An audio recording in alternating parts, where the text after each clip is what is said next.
ধরমশালা জায়গাটির নাম আপনারা অনেকেই শুনেছেন, আবার অনেকে এসে ঘুরেও গেছেন।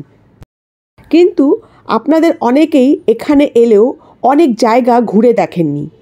হয়তো আপনাদেরকে ড্রাইভার ভাইরা বলেইনি এই সব জায়গাগুলি এখানে দেখার মতো আছে, তাই এসেছেন, প্রচুর টাকা খরচ করে থেকেছেনও, কিন্তু এই সব জায়গাগুলি পুরো ধর্মশালাটা কভার করে আপনারা ঘোরেননি, তাই অনেক জায়গা আপনাদের অদেখা থেকে গেছে। শুধু জায়গাগুলি দেখানোই নয়, আপনাদের অনেকেই জানেন না যে ধর্মশালা এলে রোপওয়ে চাপতে গেলে কোথায় যেতে হবে। আর জানে না বলে অনেকেই ঘুরপাক খেতে থাকে আর প্রচুর টাকা খরচ করে এদিক ওদিক করতে থাকে রোপওয়ে চাপার জন্য। আর সেই জন্যই আমি চলে এসেছি আপনাদের জন্য এই ভিডিওটি নিয়ে। ধর্মশালায় এলে কি কি ঘোরার জায়গা আছে, কম করে 10টি, যেগুলো অবশ্যই দেখতে হবে। সেই জায়গাগুলো তো আপনারা দেখবেনই, তার সঙ্গে এটাও দেখবেন রোপওয়ে চাপতে গেলে আপনারা কিভাবে, কখন, কোথায় যাবেন। তাহলে চলুন, আর দেরি করে লাভ নেই, আমরা একে একে জায়গাগুলো দেখতে থাকি। আজ প্রথম দিনে প্রথমেই আমরা যাব ধর্মশালার একটি বিখ্যাত ক্রিকেট স্টেডিয়ামে। প্রায় 1400 ফুট উপরে আছে এই ক্রিকেট স্টেডিয়ামটি। শুধু ক্রিকেট ম্যাচ হওয়ার জন্যই এই স্টেডিয়ামটি বিখ্যাত নয়, এটি হলো বিশ্বের উচ্চতম স্টেডিয়ামগুলির মধ্যে একটি। চারপাশে পাহাড়ে ঘেরা এই ক্রিকেট স্টেডিয়ামটি দেখতে খুবই সুন্দর লাগবে। ঠিক পাহাড়ের কোলে এই ক্রিকেট স্টেডিয়ামটি। চলুন, আর দেরি না করে আমরা ভেতরে ঢুকে দেখি স্টেডিয়ামটি কীরকম। দেখবেন চোখ জুড়িয়ে যাবে।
ক্রিকেট স্টেডিয়াম দেখে আমরা যাব আমাদের 2 নম্বর জায়গায়।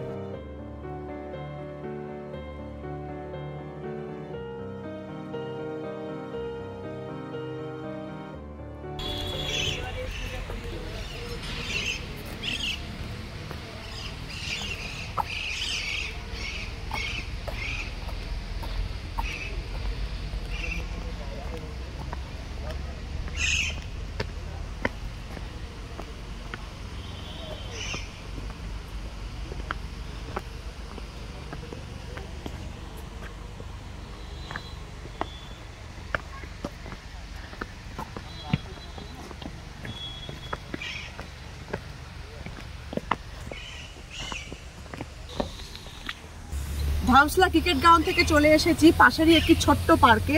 ছোট্ট বলতে খুবই ছোট্ট একটা পার্ক, যেমন আমাদের পাশের লোকাল পার্ক হয়, পাশের পাড়ার পার্ক, সেরকমই ছোট্ট একটি পার্ক, কিন্তু সুন্দর।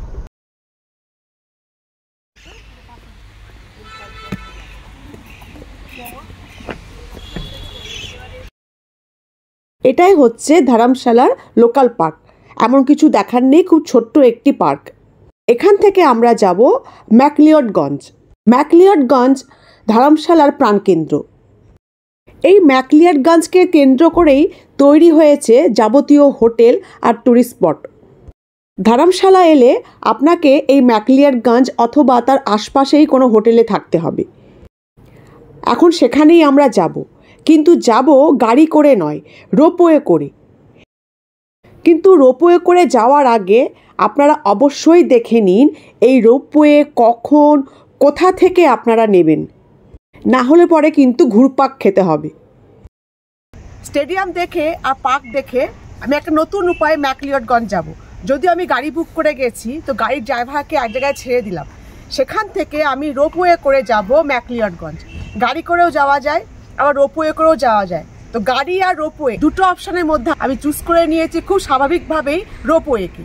ড্রাইভারকে বললাম আপনি গাড়ি নিয়ে একদম এন্ডিং পয়েন্টে চলে যান, যেখান থেকে আমি রোপওয়ে করে নামবো, আর আমি রোপওয়ে করে যাচ্ছি ম্যাকলিওডগঞ্জ। সেখানে আমার গাড়ি ওয়েট করবে, সেখান থেকে আমি যাব আমাদের পরবর্তী সাইট সিনে। তাহলে চলুন আমরা এখন রোপওয়েতে চাপি, রোপওয়ে করে চেপে একটা সুন্দর অ্যাডভেঞ্চার রাইড করে আমরা যাই কোথায়? ম্যাকলিওডগঞ্জ। রোপওয়ে করে যেতে যেতে আমি আপনাদের কিছু গুরুত্বপূর্ণ কথা বলে দেব, যেগুলো আপনারা মন দিয়ে শুনবেন, না হলে পরে কিন্তু পড়বেন মহা বিপদে। আগে চলুন রোপওয়েতে বসি, তারপর সব বলে দিচ্ছি।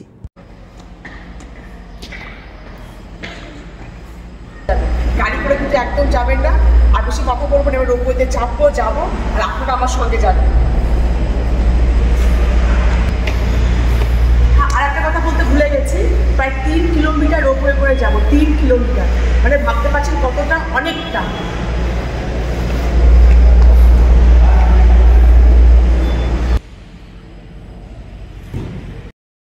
স্টেডিয়াম আর পার্ক দেখে কিছুটা এগিয়ে গেলেই আপনি পাবেন রোপওয়ে স্টেশন। সেখান থেকেই আপনাকে রোপওয়ে নিতে হবে।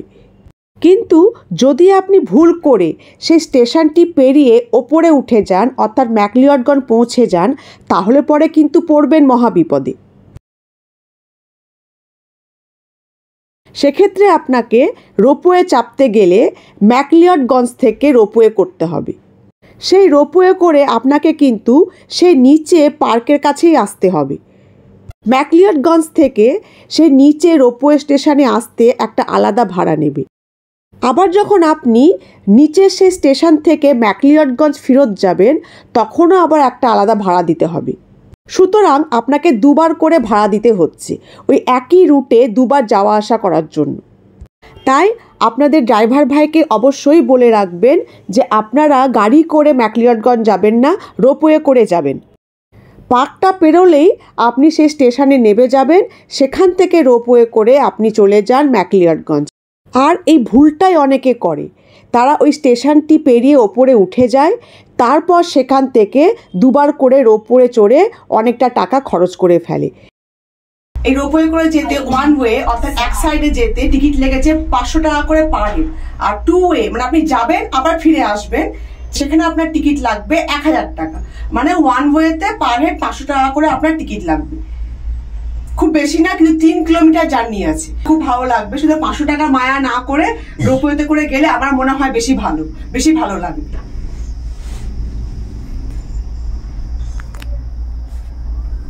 অনেক রোপওয়ে আছে, ফ্রিকুয়েন্টলি দেখতে পাচ্ছি একটার পর একটা রোপওয়ে আসতে যাচ্ছে, প্রচুর রোপওয়ে। এই একটা আসতে যাচ্ছে।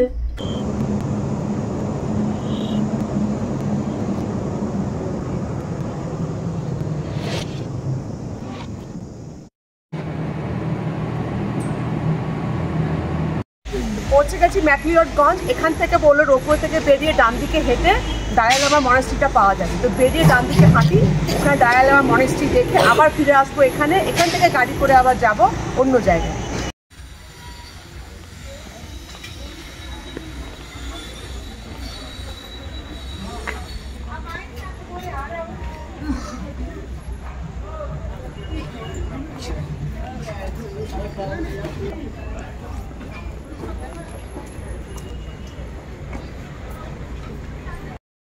দালাই লামার মনেস্ট্রি যেতে গেলে আপনাকে এই রকম করে হেঁটেই যেতে হবে।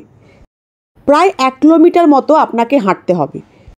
দুপাশের সারি সারি দোকান দেখতে দেখতে এই হাঁটাটা আপনারা সবাই এনজয় করবেন। ম্যাকলিওডগঞ্জের প্রধান আকর্ষণই হচ্ছে এই দালাই লামার মন্দির। আর এই মন্দির বা মনেস্ট্রিকে কেন্দ্র করেই তৈরি হয়েছে ধর্মশালা আর তার চারপাশের অসংখ্য হোটেল।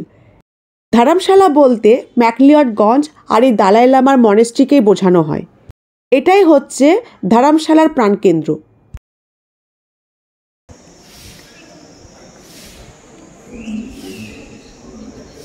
পৌঁছে গেছি দালাই লামার টেম্পেলে। এবার ভেতরে ঢুকে দেখার পালা।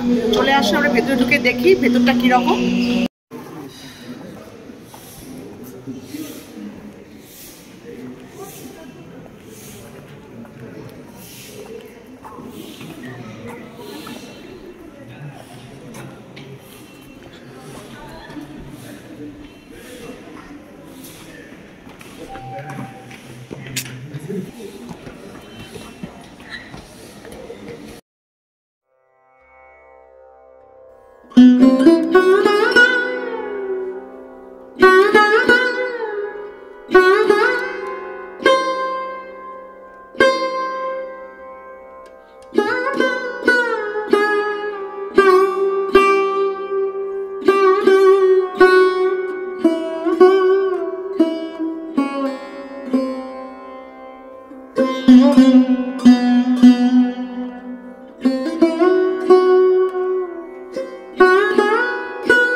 মন্দির দেখে বা মনেস্ট্রি দেখে আমরা যাব আমাদের 4 নম্বর জায়গায়।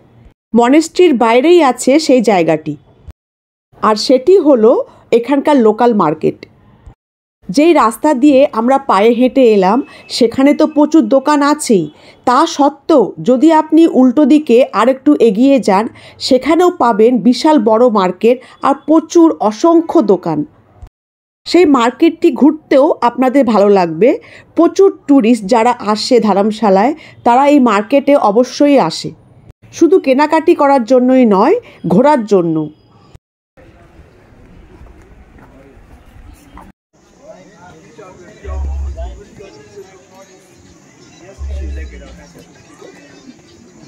মার্কেটটি ঘোরার পরে আপনার হাতে কিন্তু আর সময় থাকবে না, সন্ধে হয়ে যাবে। সুতরাং আপনাকে প্রথম রাত্রিটা ধর্মশালাতেই কাটাতে হবে। পরের দিন সকাল সকাল আমরা বেরিয়ে যাব আমাদের অন্য জায়গাগুলি দেখতে। দালাই লামার টেম্পল থেকে, মার্কেট থেকে প্রায় 3 কিলোমিটার দূরে পড়বে আমাদের পরবর্তী গন্তব্যস্থান।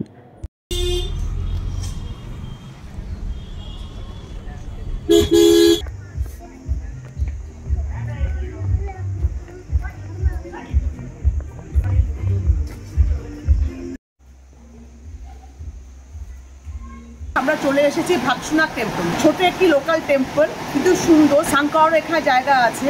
তো এই ভাগসুনাক টেম্পলটা দেখি, তারপর ভাগসুনাক টেম্পল থেকে আমরা যাব ভাগসুনাক ফলসে। পাশেই আছে ভাগসুনাক ফলটা। আগে টেম্পলটা দেখে তারপর আমরা সেই ফলসটা দেখতে যাব।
এটাই হচ্ছে ভাগসুনাক টেম্পল।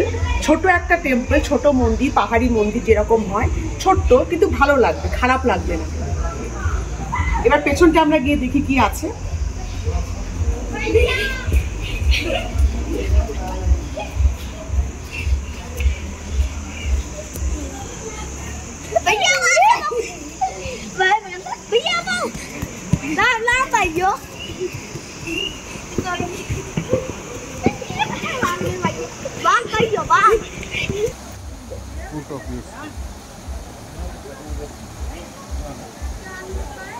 ভাগসুনাক টেম্পলটা দেখে এখান থেকে আমরা যাব ফলস দেখতে, ঝর্ণা দেখতে। ভাগসুনাক টেম্পলের পাশ দিয়ে যাচ্ছে একটি রাস্তা, পাহাড়ি রাস্তা। সেই রাস্তা দিয়ে গেলে আমরা পাবো একটি ফলস। ভাগসুনাক টেম্পল দেখে আমরা যাব আমাদের 6 নম্বর জায়গায়, ভাগসু ফলসে।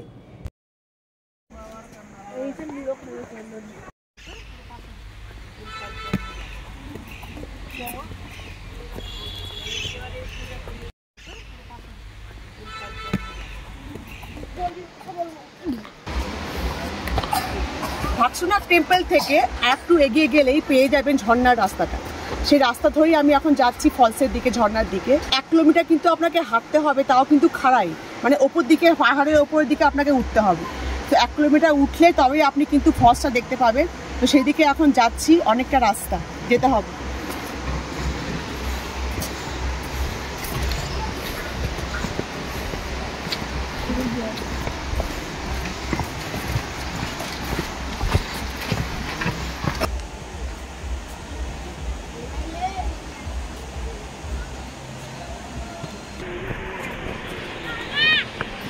এখানে আবার দেখতে পাচ্ছি জিপ লাইন করানো হয়, লেখা আছে ভাকসু জিপ লাইন। ভাকসু জিপ লাইন মানে মাছ কাঠ থাকে কেবিল কারের মতো, কিন্তু কেবিল কার নেই, মানে আমাকে টাঙিয়ে দেবে এরকম, আমাকে টাঙিয়ে দিয়ে একদিক থেকে অন্যদিকে নিয়ে যাবে। এখানে জিপ লাইনও করার ব্যবস্থা আছে, একটু খোঁজ নিয়ে দেখি।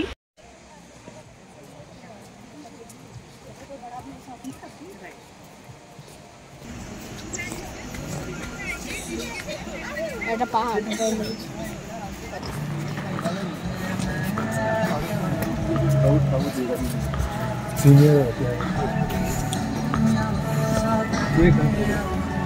খুব হাঁপিয়ে গেছে, হেঁটে এসেছি, খাড়াই রাস্তা, একটু বসার জায়গা দেখেছি, ওটা মিস করা যাবে না, ওখানে বসতেই হবে, নাহলে আর হাঁটতে পারবো না, অনেকটা উঠতে হবে আরো।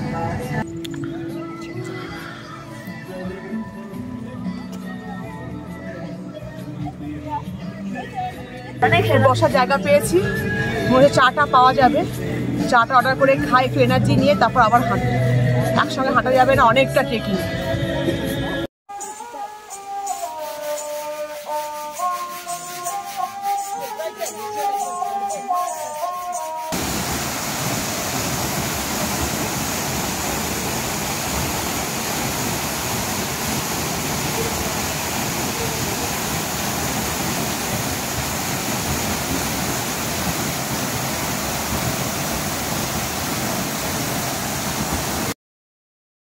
ভাকসু ফলস দেখে আমরা যাব আমাদের পরের জায়গাগুলি দেখতে। এই জায়গাগুলি ধর্মশালা থেকে প্রায় 33 কিলোমিটার দূরে আছে। আমরা যাব একটি অফবিট পাহাড়ি গ্রামে, আর সেই গ্রামটির নাম হলো পালামপুর। হ্যাঁ, ঠিকই শুনেছেন, আমরা যাব পালামপুরে, যেটি ধর্মশালা থেকে মাত্র 33 কিলোমিটার দূরে আছে। বিখ্যাত হিন্দি সিনেমা রাজা হিন্দুস্তানির শুটিং এখানেই হয়েছিল। ধর্মশালা যাওয়ার পথে আরেকটি সুন্দর পাহাড়ি গ্রাম পড়ে, যার নাম পালামপুর। এই পালামপুরে এসে আমি দাঁড়িয়েছি, এখানেও অনেক কিছু দেখার আছে, ঘোরার আছে, তো পালামপুরটাও বাদ দেওয়া যাবে না।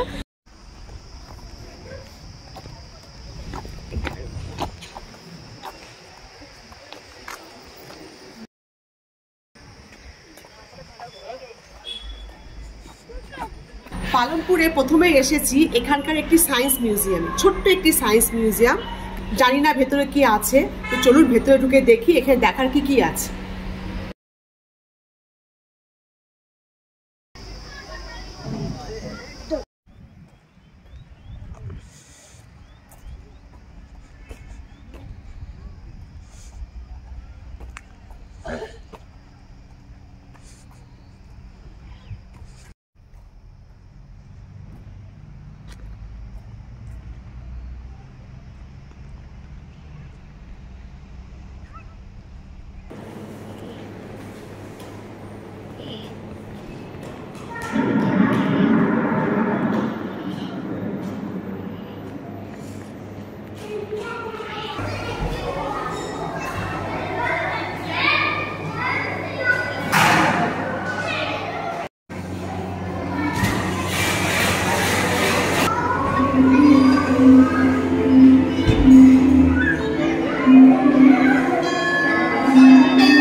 এই সায়েন্স মিউজিয়ামটাই হচ্ছে আমাদের 7 নম্বর ঘোরার জায়গা।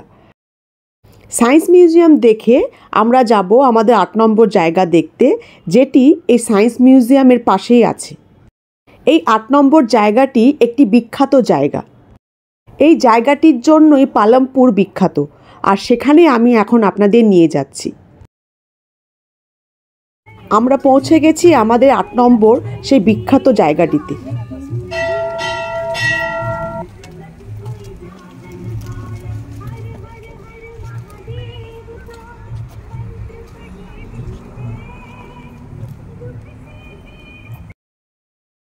আমি চলে এসেছি আবার একটি বিখ্যাত জায়গায়। বিশ্ববিখ্যাত না হোক, কিন্তু হিন্দি সিনেমার জন্য একদম বিখ্যাত। কেননা এখানেই হয়েছিল রাজা হিন্দুস্তানি সিনেমার শুটিং। আমির খান আর কারিশমা কাপুরের বিয়ে এই মন্দিরের মধ্যেই হয়। সেই শুটিংটা এই মন্দিরেই হয়েছিল।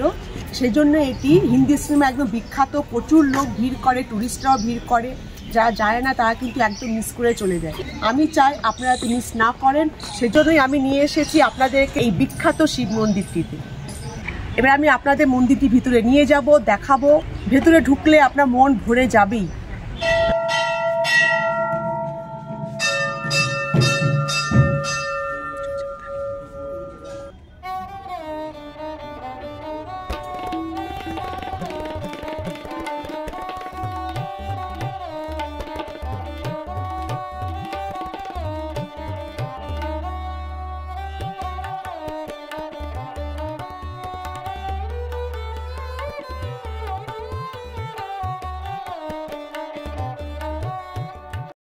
শিব মন্দির দেখে এবার আমরা রওনা দিয়ে দেব অ্যাডভেঞ্চারের খোঁজে। হ্যাঁ, ঠিকই শুনেছেন, এবার আমরা যাব অ্যাডভেঞ্চার করতে, তাও আবার সেইখানে যেইখানে ওয়ার্ল্ড রেকর্ড করা হয়। বিশ্ববিখ্যাত এই জায়গাটি। চলে এসেছি একটি বিশ্ববিখ্যাত জায়গায়, ওয়ার্ল্ড ফেমাস। এখানে কিন্তু ওয়ার্ল্ড কাপ হয়, আর সেই জন্য এটি বিখ্যাত। ওয়ার্ল্ড কাপ মানে ক্রিকেট ফুটবলের ওয়ার্ল্ড কাপ না, এখানে প্যারাগ্লাইডিংয়ের ওয়ার্ল্ড কাপ হয়। আর সেই ওয়ার্ল্ড কাপের জায়গাতে, সেই বিশ্ববিখ্যাত জায়গাতেই আমি চলে এসেছি সকাল সকাল, আর আপনাদেরকেও নিয়ে চলে এসেছি। এই জায়গাটিতেই হয় প্যারাগ্লাইডিংয়ের ওয়ার্ল্ড কাপ। হিউজ এরিয়া জুড়ে জায়গাটা, প্রচুর প্যারাগ্লাইডিং হচ্ছে। চারিদিকের মধ্যে সেই মাছির মতো উড়ে বেড়াচ্ছে প্যারাগ্লাইডিং।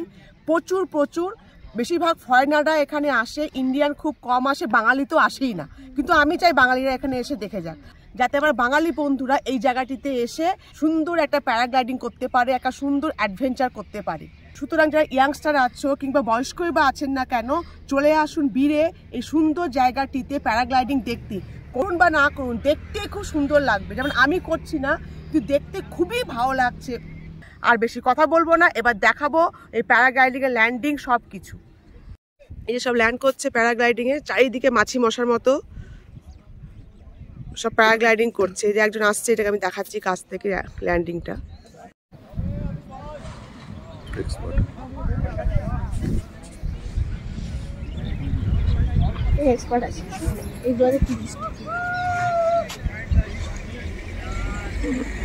প্যারাগ্লাইডিংয়ের এই বিশ্ববিখ্যাত জায়গাটির নাম হচ্ছে বীর বিলিং, আর এটি হচ্ছে আমাদের 9 নম্বর জায়গা।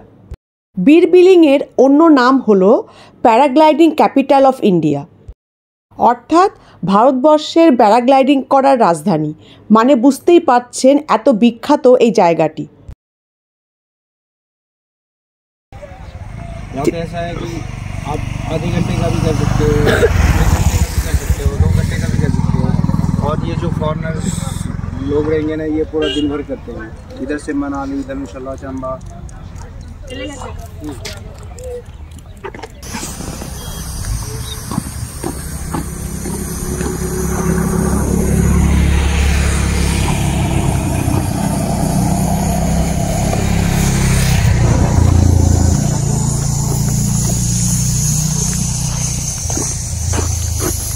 তাহলে দেখলেন সব প্যারাগ্লাইডিং ল্যান্ড করছে। টেক অফ পয়েন্টটা অন্যদিকে। অবশ্যই আসবেন বীরে এলে এই জায়গাটিতে। তারপর আরও অনেক জায়গা আছে, এখান থেকে আমরা দেখতে দেখতে যাব। একটা জায়গাও মিস করা যাবে না, প্রত্যেকটি জায়গা খুবই সুন্দর। প্যারাগ্লাইডিং দেখে আমরা রওনা দিয়েছি আমাদের নতুন গন্তব্যের দিকে। যেখানে আমরা এবার যাব সেটিও কিন্তু খুব বিখ্যাত একটি জায়গা। এই সব জায়গাগুলির কথা আপনাকে কিন্তু কেউ বলবে না, এমনকি ড্রাইভাররাও বলবে না।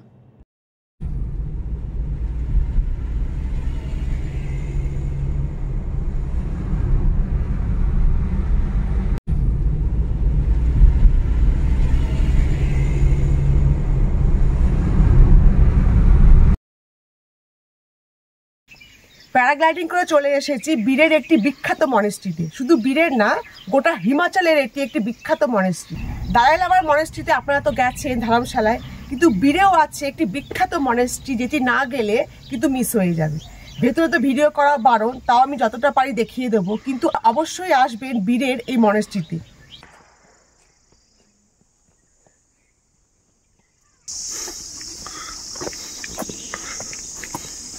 অনেকটা বড় এরিয়া জুড়ে মনেস্ট্রিটা, বিশাল বড় এরিয়া। মানে উঠতে আপনার 5-7 মিনিট লাগবে, তারপর আবার নামার সময় 5-7 মিনিট, তারপরে মনেস্ট্রিটা পাবেন। বিশাল বড় এরিয়া জুড়ে, কিন্তু খুব সুন্দর, খুব ভালো লাগবে মনেস্ট্রিটা দেখতে।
খুব সুন্দর একটা মনেস্ট্রি, ভেতরে ভিডিও করা বারণ। ভেতরটা আমি দেখাতে পারবো না, যতটা পাচ্ছি বাইরেটা দেখাচ্ছি, কিন্তু ভেতরে আমি গিয়েছি। খুবই সুন্দর, খুবই বড় একটা মনেস্ট্রি, না দেখলে কিন্তু হবে না। পালামপুর আর বীর বিলিং দেখার পর আপনার সন্ধে হয়ে যাবে, আপনি আর অন্য কোথাও যেতে পারবেন না। কিন্তু একদম চিন্তা করবেন না, এই বীরে আছে থাকার অনেক জায়গা, তাও খুব সস্তায়। বীরে এসে আমি যেখানে ছিলাম, এবার সেখানেই আমি আপনাদের নিয়ে যাব। পৌঁছে গেছি বীর ভিলেজে। খুব ভালো হোটেল এখানে নেই, একদম 5 স্টার 3 স্টার হোটেল নেই, মডারেট হোটেল, নর্মাল ঘরোয়া হোটেল এখানে 3-4টে আছে, খুব ভালো। তার মধ্যে আমি একটা চুজ করেছি, সেরকমই একটা হোটেলে, যার নাম বিলিং ভিউ। সে বিলিং ভিউ হোটেলে আমি এসে উঠেছি। মডারেট হোটেল, নর্মাল যেরকম একটা হোটেল হয় একটা ছোট্ট টাউনে, ছোট্ট গ্রামে, ঠিক সেরকম হোটেল, কোনো স্টার হোটেল না, কিন্তু খুব পরিষ্কার পরিচ্ছন্ন, সবকিছুই আছে। একটা কিং সাইজ বেড আছে, টিভি আছে, গিজার আছে, সব কিছু সুযোগ সুবিধা আপনি পাবেন, পরিষ্কার পরিচ্ছন্ন। ভাড়াও খুব কম, আমার কাছে মাত্র 700 টাকা নিয়েছে একটি রুমের ভাড়া, তো বুঝতেই পারছেন খুবই রিজনেবল। এবার আমি আপনাদের হোটেলের রুমটি দেখিয়ে দিই যেখানে আমি ছিলাম। দেখতেই পাচ্ছেন ডাবল বেড আছে, 3 জন আরামসে শোয়া যাবে। মডার্ন কিছু ইন্টেরিয়ার নেই, নর্মাল যেরকম রুম হয় সেরকমই রুম, কিন্তু পরিষ্কার পরিচ্ছন্ন মেনটেন করে রাখা আছে। এবার বাথরুমটা দেখে নিন, যথেষ্ট পরিষ্কার পরিচ্ছন্ন, মডার্ন ইন্টেরিয়ার নয়, কিন্তু আপনার সুযোগ সুবিধার জন্য সব কিছু এখানে আছে। একটা ছোট্ট মফস্বল শহরে যেরকম একটা হোটেল থাকা উচিত সেরকমই আছে।